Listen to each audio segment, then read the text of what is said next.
Good morning, dear students. Welcome to this online lecture. I am Mr. Rahul Pawar. In today's lecture, we are going to study one another example on the preparation of cost sheet. In the previous few lectures, we have studied the examples on the preparation of cost sheet. But in this lecture, we are going to study how a cost sheet is prepared when the amount of material consumed, that is, the amount of direct material is not given in the example. In the previous lecture, we have studied that while preparing a cost sheet, we firstly calculate the prime cost. Okay, and we know that prime cost is nothing but a sum means total of direct material, direct wages and direct expenses. Okay, and in the previous few lectures, previous few examples, we were given the amount of direct material. आपण जे काय पाठीमागचे 3 example पाहिलेले आहेत याच्यामध्ये direct material म्हणजेच material consumed ची amount आपल्याला readymade example मध्ये दिली गेलेली होती. Okay, but in this example the amount of direct material, that is the amount of raw material consumed, is not given. So in this example we are going to study how the amount of raw material consumed is calculated. Okay, when it is not given in a ready-made form. ज्या वेळेला आपल्याला raw material consumed म्हणजेच direct मटेरियलची amount readymade दिली जात नाही त्यावेळेला material consumed म्हणजेच डायरेक्ट मटेरियलची अमाऊंट कशा पद्धतीने फाइंड आउट केली जाते हे आपण ह्या एक्झाम्पलमध्ये पाहणार आहोत. Okay, for finding out the amount of material consumed, that is for finding out the amount of direct material, we have to use the following formula. आपल्याला एक फॉर्म्युला यूज करून आपल्याला मटेरियल कन्झ्युम्डची अमाऊंट कॅल्क्युलेट करावी लागते. Okay, so how the amount is calculated, how the direct material amount is calculated. The simple formula is opening stock of raw material. Okay, take simple example. Suppose if we are preparing a cost sheet for a particular month. समजा आपण एखाद्या महिन्याची cost sheet तयार करत असू आणि त्या महिन्याच्या सुरुवातीला ओपनिंगला आपल्याकडे रॉ मटेरियलचा स्टॉक समजा 10,000 रुपये असेल. ओपनिंग स्टॉक किती रुपयाचा आहे? 10,000 रुपयाचा असेल.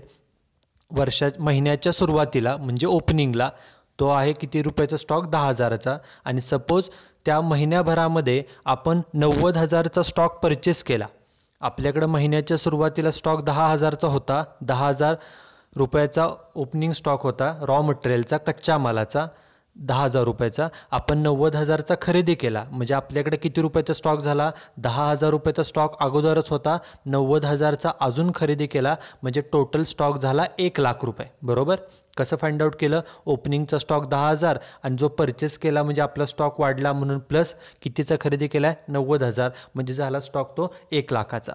आता हा जो काय 90,000च्या रॉ मटेरियल आपण परचेस केलेला आहे, हे मटेरियल परचेस करण्यासाठी we have to pay certain expenses. आपल्याला काही खर्च करावे लागतात, जसं की कॅरेज, जसं की फ्रेट, अशा आपल्याला खर्च करावे लागतात. कॅरेज म्हणजे माल वाहतुकीचं भाडं, फ्रेटचा अर्थ देखील तोच होतो. ओके, मग वस्तू परचेस करण्यासाठी, रॉ मटेरियल परचेस करण्यासाठी समजा आपल्याला खर्च आला 5,000, तर तो खर्च देखील त्या परचेसेसच्याच खाली ॲड केला जातो. तो ॲड का करायचा? कारण त्या खर्चामुळं आपले एकूण परचेसेसची रक्कम ही वाढते म्हणून त्यामध्ये देखील तो खर्च ॲड करायचा. ओके, म्हणजे आपल्याकडे महिन्याच्या सुरुवातीला स्टॉक होता 10,000चा. आपण नवीन स्टॉक 90,000चा खरेदी केला आणि आपल्याला तो स्टॉक खरेदी करण्यासाठी समजा 5,000 रुपये खर्च आला. म्हणजे आपल्याकडे जो स्टॉक आहे तो किती रुपयाचा झाला बघा? ओपनिंगचा स्टॉक होता 10,000, नवीन जो खरेदी केला तो आहे 90,000 आणि 5,000 खर्च म्हणजे तोच झाला 95,000. म्हणजे 10,000चा स्टॉक सुरुवातीचा, 95,000चा नंतर तो खरेदी केला म्हणजे झाला किती? तर 1,05,000 आणि एवढा स्टॉक आपल्याकडे आहे. आता हा जो काय रॉ मटेरियलचा स्टॉक आपल्याकडे झाला, ओके, त्यापैकी काही रॉ मटेरियल आपण वापरणार, कन्झ्युम करणार फिनिश्ड गुड्स तयार करण्यासाठी, वस्तू बनवण्यासाठी. आणि आपल्याला यापैकी स्टॉक शिल्लक किती राहिला महिन्याच्या शेवटी? तर समजा तो शिल्लक राहिला 20,000. महिन्याच्या शेवटी म्हणजे क्लोजिंग स्टॉक, आणि हा क्लोजिंग स्टॉक आहे 20,000. म्हणजे आपण स्टॉक वापरला किती बघा? तर सिंपल उदाहरण आहे, महिन्याच्या सुरुवातीला 10,000चा स्टॉक होता. 5,000 रुपये हे जो काय खर्च झाला तो एक वेळ तो डिलीट करा. ओके, 10,000 रुपयाचा स्टॉक होता, 90,000चा परचेस केला, म्हणजे एकूण स्टॉक झाला 1,00,000चा. आणि या 1,00,000पैकी किती स्टॉक वापरला, कन्झ्युम किती केलं हे आपल्याला माहीत नाही, ते शोधून काढायचं आहे. 1,00,000चा स्टॉक आपल्याकडे झालेला आहे आणि यापैकी 20,000चा शिल्लक राहिला महिन्याच्या शेवटी. 1,00,000पैकी 20,000चा शिल्लक राहिला, म्हणजे आपण वापरलं किती, 1,00,000तला 20,000चा शिल्लक राहतोय, म्हणजे वापरला फक्त 80,000चा. त्यामुळं हे जे काही शिल्लक राहिलेला क्लोजिंग स्टॉक आहे तो नेहमी मायनस केला जातो. त्यामुळं मटेरियल कन्झ्युम्डची अमाऊंट कशा पद्धतीने कॅल्क्युलेट करायची, what is the formula for calculating the amount of raw material consumed.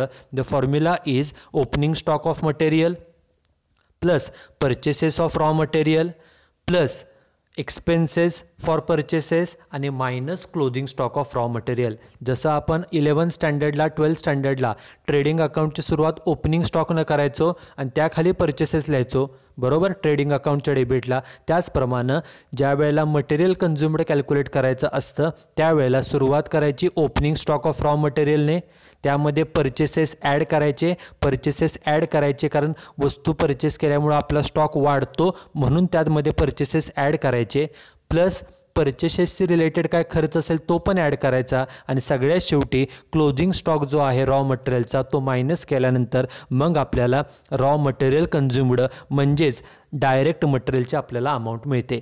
त्यामुळं एक्झाम्पलमध्ये डायरेक्ट मटेरियल कॅल्क्युलेट करायचं आहे का रेडीमेड दिलं आहे ह्याच्यावरून ठरेल की हा फॉर्म्युला वापरावा लागेल की नाही.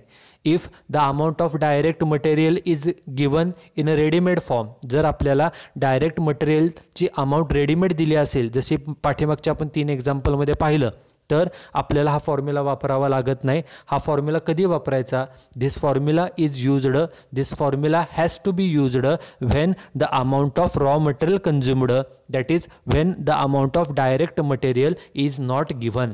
आपल्याला ज्या वेळेला एक्झाम्पलमध्ये डायरेक्ट मटेरियलची अमाऊंट दिली जात नाही, आपल्याला रॉ मटेरियलचा ओपनिंग क्लोजिंग स्टॉक रॉ मटेरियलचे परचेसेस दिले जातात, त्यावेळेला हा फॉर्म्युला वापरून आपल्याला मटेरियल कन्झ्युम्ड म्हणजेच डायरेक्ट मटेरियल जे आपण सुरुवातीला प्राईम कॉस्ट कॅल्क्युलेट करताना विचारात घेतो हे आपल्याला ह्या फॉर्म्युल्यानं कॅल्क्युलेट करावं लागतं. फॉर्म्युला पुन्हा एकदा बघा.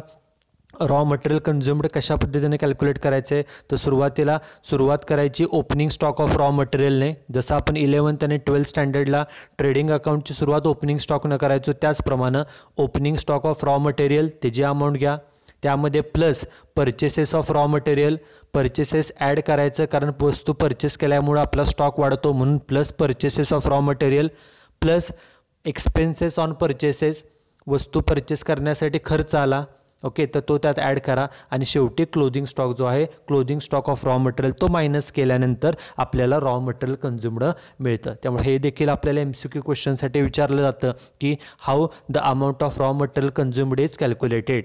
रॉ मटेरियलची अमाऊंट कशी कॅल्क्युलेट केली जाते, तर सिम्पल फॉर्म्युला आहे opening stock of raw material plus purchases of raw material plus expenses on purchases आणि minus closing stock of raw material. ह्या प्रकारे आपण रॉ मटेरियल कन्झ्युम्ड हे कॅल्क्युलेट करतो. This is the formula and this formula we have to use in this example for calculating the amount of direct material. Direct मटेरियलची amount calculate करण्यासाठी हा जो काय फॉर्म्युला आहे opening stock plus purchases plus expenses minus closing stock, हा formula आपल्याला या एक्झाम्पलमध्ये यूज करावा लागणार आहे. Now we will start with the example.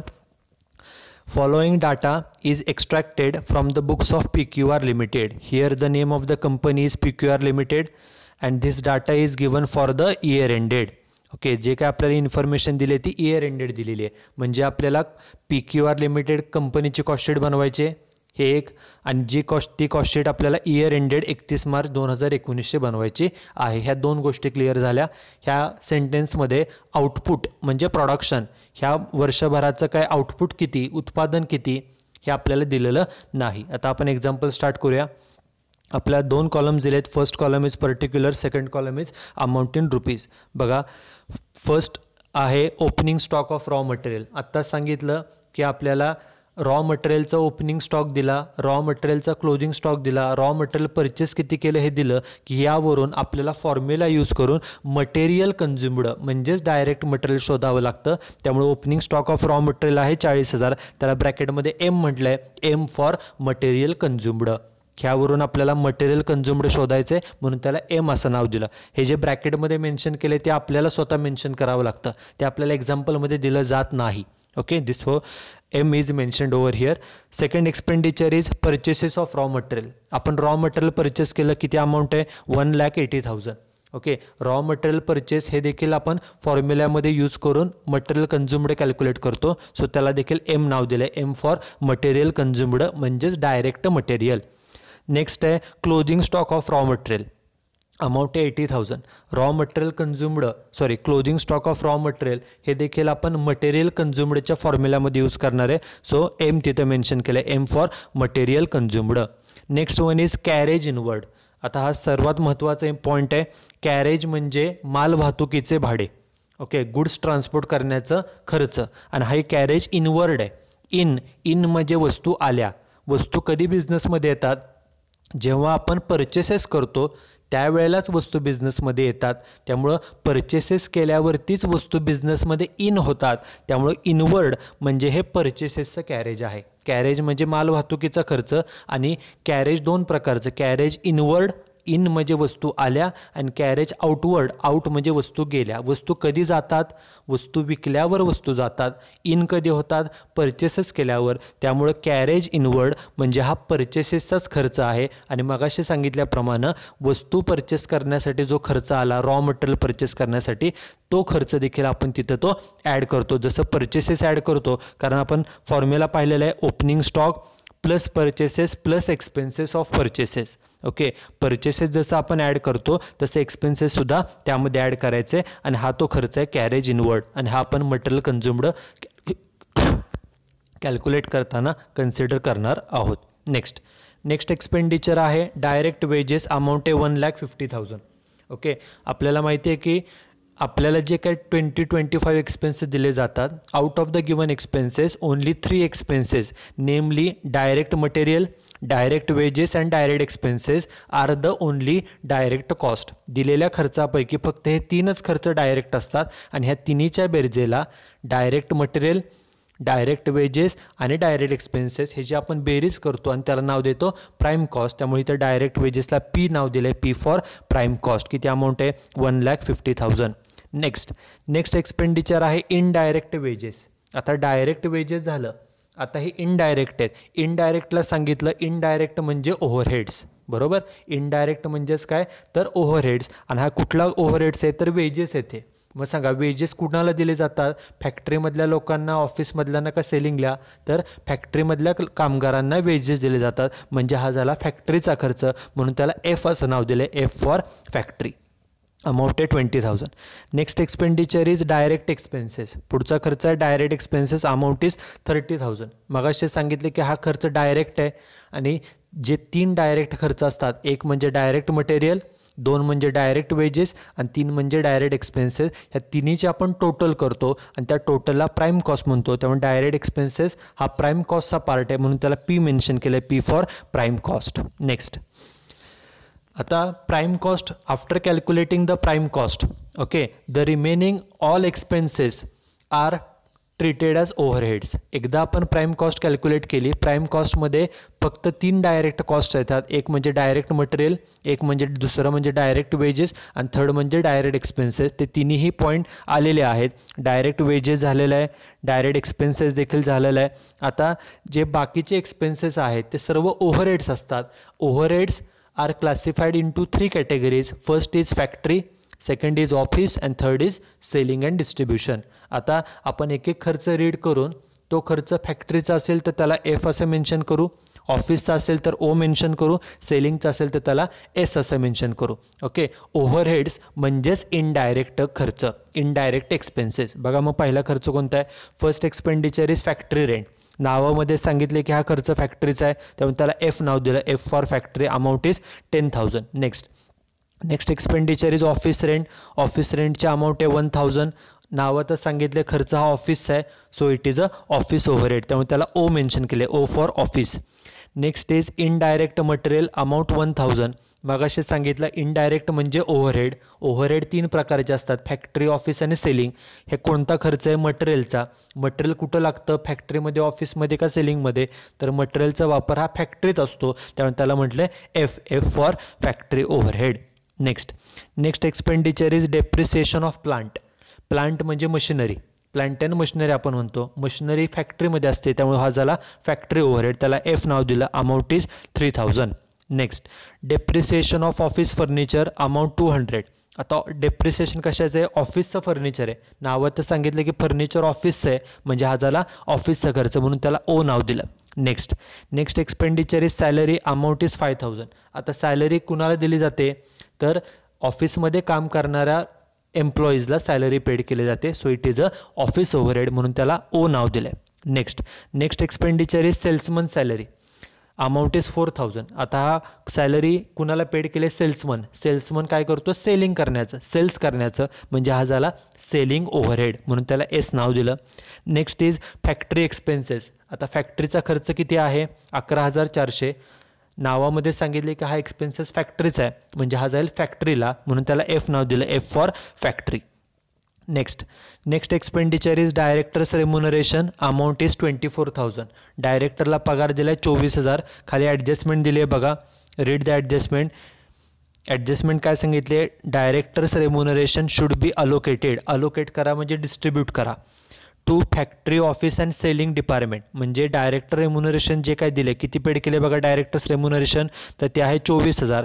त्यांनी सांगितलं आहे ॲडजस्टमेंटमध्ये इट शुड बी अलोकेटेड, म्हणजे it should be distributed to factory, office and selling department in the ratio of 3:2:1. म्हणजे डायरेक्टर्स रेम्युनरेशनचा खर्च फॅक्टरी, ऑफिस आणि सेलिंग ह्या तिन्हीमध्ये 3:2:1, 3:1 मध्ये वाटा. तिन्हीला पण वाटा, म्हणजे त्यातला काही खर्च जाईल फॅक्टरीला, काही खर्च जाईल ऑफिसला आणि काही खर्च जाईल सेलिंगला, त्यामुळे तो FOS फॅक्टरी, ऑफिस आणि सेलिंगला डिस्ट्रीब्यूट होईल. आता किती डिस्ट्रीब्यूट होईल बघा? डायरेक्टर्स रेम्युनरेशनचा एकूण खर्च किती आहे? 24000. रेशो काय सांगितलं त्यांनी बघा खाली ॲडजस्टमेंटमध्ये? 3:2:1. जर ह्या तिन्हीची आपण बेरीज केली, 3, 2, 1ची बेरीज किती येते? 6 येते, बरोबर. मग तो कसा डिस्ट्रीब्यूट करायचा आहे? फॅक्टरीला किती, ऑफिसला किती आणि सेलिंगला किती? पहिलं फॅक्टरी, दुसरं ऑफिस आणि तिसरं सेलिंग त्यांनी सांगितलं आहे, बरोबर. मग फॅक्टरीला किती येईल? तर फॅक्टरीचा हिस्सा किती येईल बघा?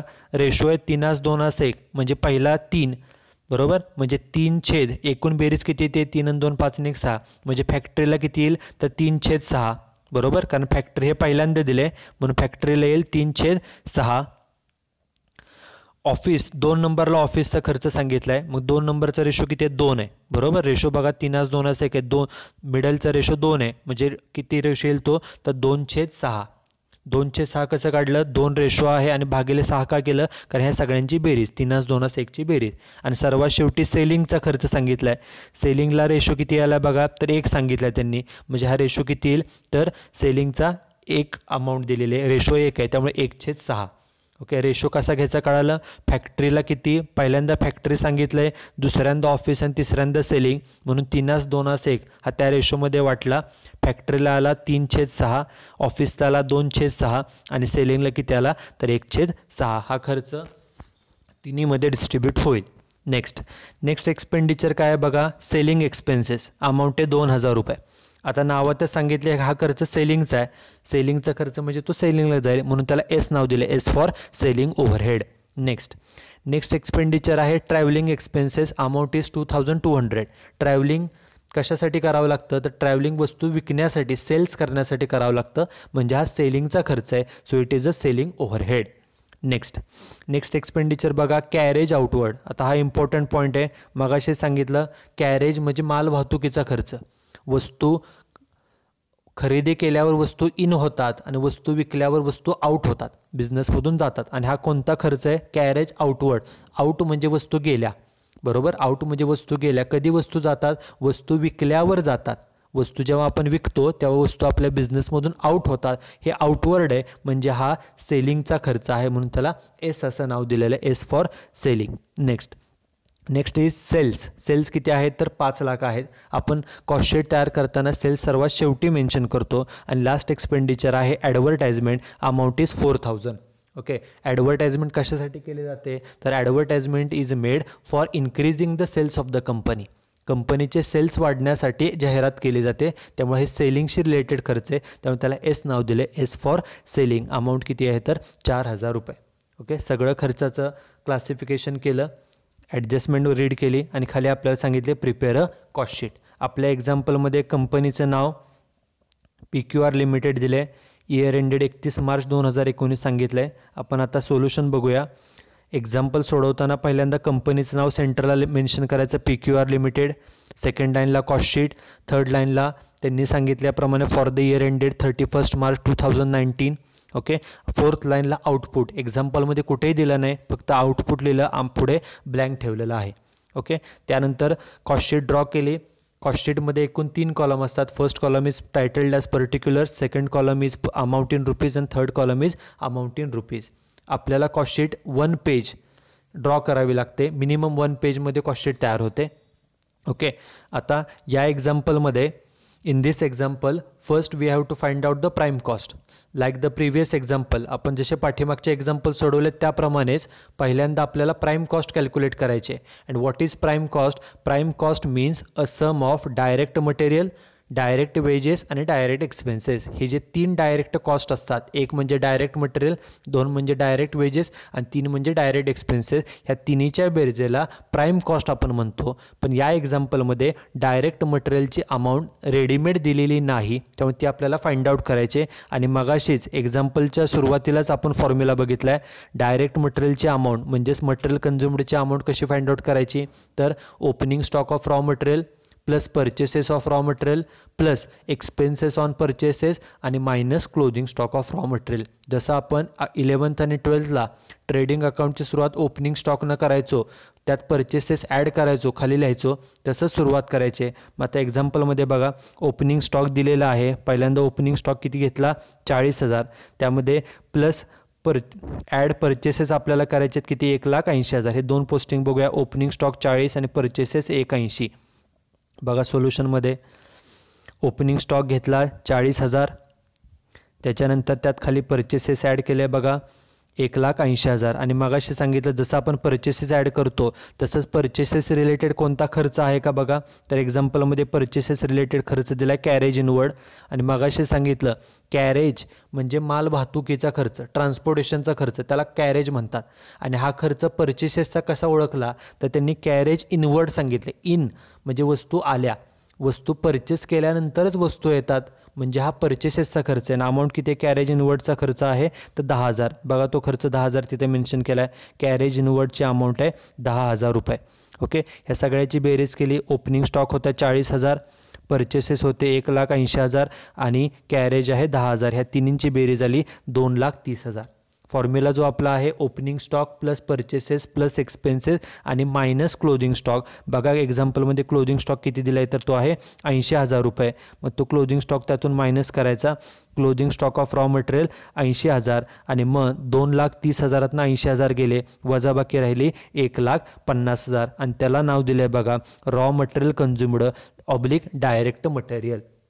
पाठीमागच्या 3 एक्झाम्पलमध्ये in the previous 3 examples the amount of direct material was given in ready-made form, but in this example we have to find out this amount, and for finding this amount we have to use the formula, and the formula is opening stock of raw material plus purchases of raw material plus any expenses relating to purchases आणि minus closing stock of raw material. आपल्याला direct मटेरियलची amount readymade दिली नसल्यामुळे आपल्याला ती amount find out करण्यासाठी opening stock of raw material plus purchases of raw material plus expenses for purchases आणि minus closing stock of raw material हा formula वापरून आपण रॉ मटेरियलची अमाऊंट कॅल्क्युलेट केली आणि ती अमाऊंट किती आली त्या आउटर कॉलमला घेतली 1,50,000.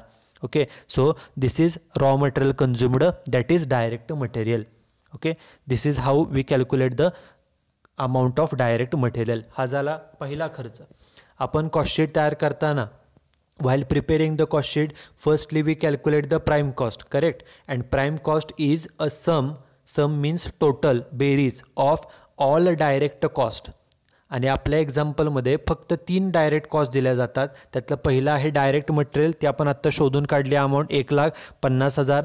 दुसरे असते डायरेक्ट वेजेस आणि तिसरे डायरेक्ट एक्सपेन्सेस. बघा एक्झाम्पलमध्ये डायरेक्ट वेजेस डायरेक्ट एक्सपेन्सेस आहेत का?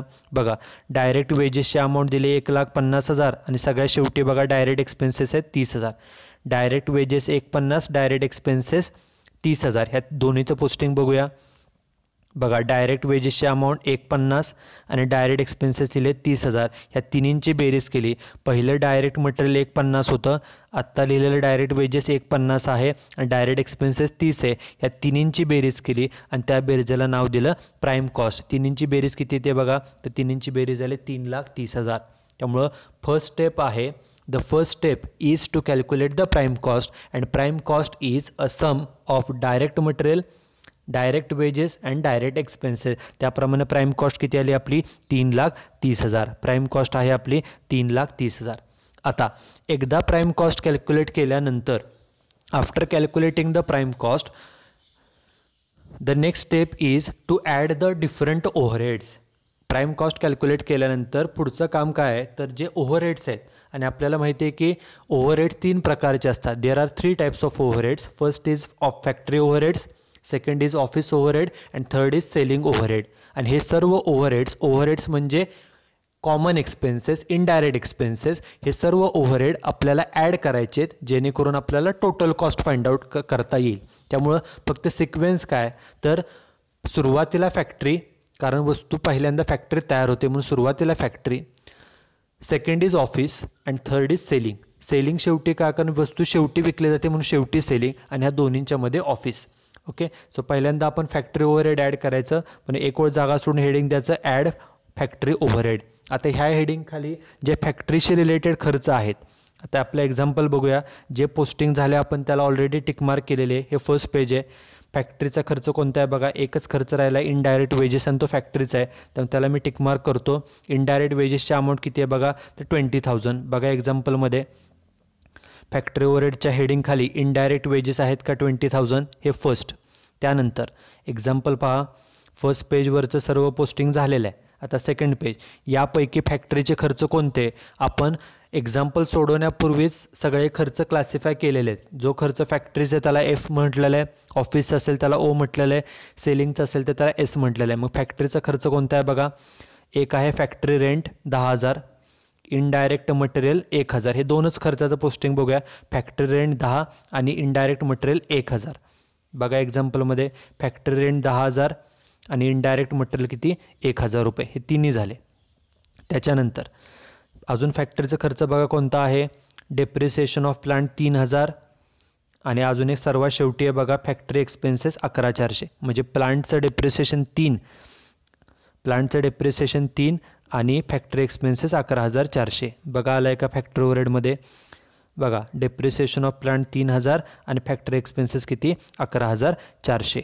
नेक्स्ट ह्या पेजमध्ये आता फॅक्टरीचा खर्च कोणता नाही आहे. लास्ट पेजमध्ये बघा तर एकच पहिलाच खर्च आहे बघा, डायरेक्टर्स रेम्युनरेशन. एकूण खर्च किती आहे डायरेक्टर्स रेम्युनरेशनचा, तर तो 24,000. ह्याला मी टिकमार्क करत नाही, कारण की हा खर्च तिन्ही ठिकाणी डिस्ट्रीब्यूट होणार आहे, फॅक्टरी, ऑफिस आणि सेलिंग, कारण त्यांनी ॲडजस्टमेंटमध्ये सांगितलं आहे एकूण खर्च 24 आणि ॲडजस्टमेंट वाचा, त्यांनी सांगितलं आहे फॅक्टरीला किती खर्च येईल, फॅक्टरी, ऑफिस आणि सेलिंगचा रेशो 3-2-1 आहे. म्हणजे पहिलं फॅक्टरी नाव शब्द आहे, म्हणजे फॅक्टरीला जाणार आहे 3-2-1, म्हणजे फॅक्टरीला जाईल 3/6. एकूण खर्च 24,000, त्यापैकी 3/6. बघा फॅक्टरी ओव्हरहेडमध्ये खाली लिहिलं डायरेक्टर्स रेम्युनरेशन 24,000च्या 3/6. 24,000 त्यांनी खर्च दिला आणि 3/6 कसं काढलं, तर त्यांनी रेशो 3:2:1 दिला आहे. त्यातला फॅक्टरीचा पहिला आहे 3/6. मग 24,000च्या 3/6 किती आला खर्च, तर 12,000. असे फॅक्टरीचे सगळे खर्च झाले. खर्चाचं नाव पर्टिक्युलर्स कॉलममध्ये, अमाऊंट मेन्शन केली फर्स्ट कॉलममध्ये, रेश ओढली आणि बेरीज घ्यायची आउटर कॉलमला. ह्या सगळ्या फॅक्टरीच्या खर्चाची बेरीज आली बाहेर 57,400. आपण बघा वरती प्राईम कॉस्ट कॅल्क्युलेट केले 3,30,000, त्यात हे 57,400 ॲड केले, बेरीज घेतली खाली, बेरीज आली 3,87,000 आणि ह्या बेरीजेला नाव द्यायचं. आपण आत्ता फॅक्टरीचे खर्च ॲड केलेत बरोबर, त्यामुळे येणाऱ्या बेरीजेला फॅक्टरी कॉस्ट असं म्हटलं जातं. MCQला क्वेश्चन विचारला जातो की factory cost is also known as, factory कॉस्टलाच काय म्हणतात तर त्याला वर्क्स कॉस्ट देखील म्हटलं जातं. आपली फॅक्टरी कॉस्ट किती आली बघा 3,87,400. बघा फॅक्टरी कॉस्ट 3,87,400. फॅक्टरीचे खर्च ॲड करून झाले. आता 2 नंबरला ॲड करायचे ऑफिस ओव्हरहेड. सो एक ओळ जागा सोडून हेडिंग द्यायचं ॲड ऑफिस ओव्हरहेड्स. आता एक्झाम्पल बघा, एक्झाम्पलमध्ये ऑफिसचा खर्च कोणता आहे. फर्स्ट पेजचं सर्व पोस्टिंग झालेलं आहे. सेकंड पेजमध्ये बघा ऑफिसचा खर्च पहिलाच आहे ऑफिस रेंट किती 1,000, हा एक पहिला खर्च. दुसरा खर्च बघा डेप्रिसिएशन ऑफ फर्निचर 200. दोनच खर्च बघूया, ऑफिस रेंट 1,000 आणि डेप्रिसिएशन ऑफ फर्निचर 200. हे दोनच बघा ऑफिस ओव्हरहेडच्या हेडिंग खाली. ऑफिस रेंट 1,000 आणि डेप्रिसिएशन 200 हे दोन खर्च झाले. त्याच्यानंतर ऑफिसचा आणि कोणता खर्च आहे बघा, इथे एक आहे सॅलरी. ह्या पेजमधले सगळे खर्च झाले ऑफिस रिलेटेड सगळे. सॅलरी किती आहे 5,000. बघा पोस्टिंगमध्ये ऑफिस ओव्हरहेडच्या हेडिंग खाली सॅलरी किती घेतली 5,000. आता ह्यामधले सर्व ऑफिसचे खर्च झालेले आहेत. आता लास्ट पेजमध्ये ऑफिसचा खर्च कुठलाच नाही आहे, फक्त पहिला डायरेक्टर्स रेम्युनरेशन आहे, तो ऑफिसला पण येणार आहे. डायरेक्टर्स रेम्युनरेशनचा एकूण खर्च 24 आहे आणि ऑफिसला किती वाटायचे आहेत बघा ॲडजस्टमेंटमध्ये सांगितलं आहे. Directors remuneration should be allocated to factory, office आणि सेलिंग. म्हणजे पहिलं फॅक्टरी, दुसरं ऑफिस आणि तिसरं सेलिंग आहे. ऑफिस हे मध्ये 2 नंबरला आहे आणि त्याचा रेशो किती आहे 3:2:1. म्हणजे ह्यातला ऑफिसचं किती येईल, ऑफिसचा हिस्सा 2चा आहे म्हणून 2/6, 2/6.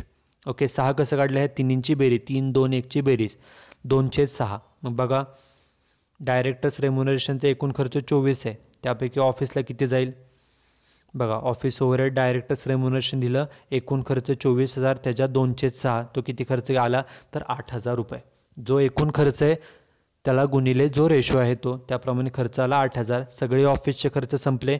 अमाऊंट पहिल्या कॉलमला घेतल्या आणि रेश सोडून बेरीज बाहेर रेषेच्या वर घेतली. सगळ्याची बेरीज किती आली 14,200. हे जे काय ऑफिसचे खर्च आपण लिहिलेत ह्या सगळ्याची बेरीज आली 14,200. आपण वरती फॅक्टरी कॉस्ट कॅल्क्युलेट केली होती 3,87,400. त्यात ऑफिस ओव्हरहेड ॲड केले 14,200 आणि येणारी बेरीज आहे 4,01,600. त्याला नाव द्यायचं कॉस्ट ऑफ प्रोडक्शन.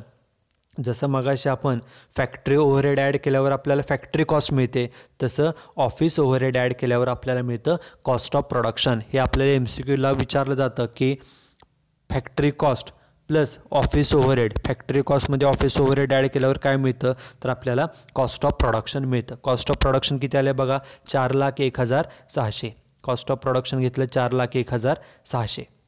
आता फॅक्टरीचे खर्च ॲड करून झाले, ऑफिसचे झाले. आता एकच खर्च राहिला तो म्हणजे सेलिंग ओव्हरहेड. म्हणून एक जागा सोडून हेडिंग दिलं add selling and distribution overhead, हे हेडिंग दिलं. आता याखाली सेलिंगचे रिलेटेड खर्च सगळे घ्यायचे. बघा एक्झाम्पलमध्ये हे फर्स्ट पेजचं सर्व पोस्टिंग झालेलं आहे. सेकंड पेजमध्ये सेलिंगचा खर्च कोणता आहे बघा एकच राहिला आहे. आपण जे खर्च झाले त्याला टिकमार्क केलेले, एकच खर्च राहिला आहे सेल्समन सॅलरी, त्याला टिकमार्क करूया. अमाऊंट किती आहे 4,000 रुपये. बघा त्याचं पोस्टिंग सेलिंग ओव्हरहेड खाली आलं आहे का, सेल्समन सॅलरी किती अमाऊंट आहे 4,000 रुपये. हे एक पोस्टिंग झालं. त्यानंतर बघा फर्स्ट पेज पोस्टिंग झालेलं आहे, सेकंड पेज पण पूर्ण झालेलं आहे, फक्त लास्ट पेज राहिला आता. त्यानंतर पुढचा कोणता आहे डायरेक्टर्स रेम्युनरेशन, हा सेलिंगला पण येणार आहे, त्याला तर मी टिकमार्क करतो. एकूण डायरेक्टर्स रेम्युनरेशन होते 24,000, त्यापैकी सेलिंगला किती येणार आहे तर सेलिंगचा रेशो किती आहे बघा 3:2:1. म्हणजे सेलिंगचं किती येईल तर एक हिस्सा फक्त सेलिंगला आहे 1/6. त्यामुळे एकूण खर्च 24,000, त्याच्या 1/6. बघा तिकडे आला आहे का तर सेलिंगमध्ये बघा डायरेक्टर्स रेम्युनरेशन 24,000च्या 1/6 किती अमाऊंट आली तर 4,000 रुपये. हे रेशो कसा काढला आहे, अमाऊंट 24,000 त्यांनी दिले आणि 3/6, 2/6 आणि 1/6 हे त्यांनी दिलेल्या रेशोप्रमाणे. पहिलं फॅक्टरी सांगितलं आहे, दुसरं ऑफिस आणि तिसरं सेलिंग आहे आणि रेशो 3:2:1 आहे. म्हणजे पहिला फॅक्टरीचा, दुसरा ऑफिस आणि तिसरा सेलिंगचा आहे. ह्याप्रमाणे 3/6, 2/6 आणि 1/6. पुढे डायरेक्टर्स रेम्युनरेशन झाल्यानंतर सेलिंगचे सगळे खर्च आहेत बघा. Selling expenses 2,000, travelling expenses 2,200, carriage outward मगाशी सांगितलं आउटवर्ड म्हणजे वस्तू गेल्या, सेल्स केल्यावर वस्तू जातात, ते 2,000 रुपये. ह्याचं पोस्टिंग बघूया सेलिंग एक्सपेन्सेस आणि ट्रॅव्हलिंग एक्सपेन्सेस. बघा सेलिंगमध्ये बघा सेलिंग एक्सपेन्सेस आलं आहे, ट्रॅव्हलिंग एक्सपेन्सेस पण तीच अमाऊंट घेतलेली आहे. पुढे एक्झाम्पल बघा, कॅरेज आउटवर्ड 2000 हा सेलिंगचा खर्च आणि शेवटी ॲडव्हर्टाइजमेंट 4000. बघा एक्झाम्पलमध्ये सोल्युशनमध्ये बघा सेलिंगमध्ये कॅरेज आउटवर्ड 2000 आणि ॲडव्हर्टाइजमेंट 4000. सगळे खर्च झाले का पहा, सर्व खर्च झालेले आहेत.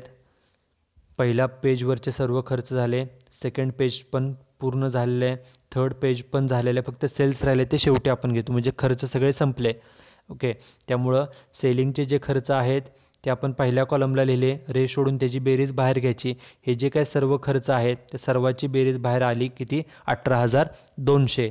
वरती बघा कॉस्ट ऑफ प्रोडक्शन होतं 4,01,600, त्यामध्ये हे 18,200 ॲड करा आणि बेरीज घ्यायची खाली, बेरीज आली 4,19,800 आणि त्याला नाव द्यायचं टोटल कॉस्ट. त्याला टोटल कॉस्ट का म्हणतात, कारण सेलिंगचा खर्च हा शेवटचा, सेलिंगचे खर्च ॲड केल्यावर सगळे खर्च ॲड करून झाले, त्यामुळे येणाऱ्या बेरजेला एकूण खर्च म्हणजेच टोटल कॉस्ट असं म्हटलं जातं. आपला टोटल कॉस्ट आली 4,19,800.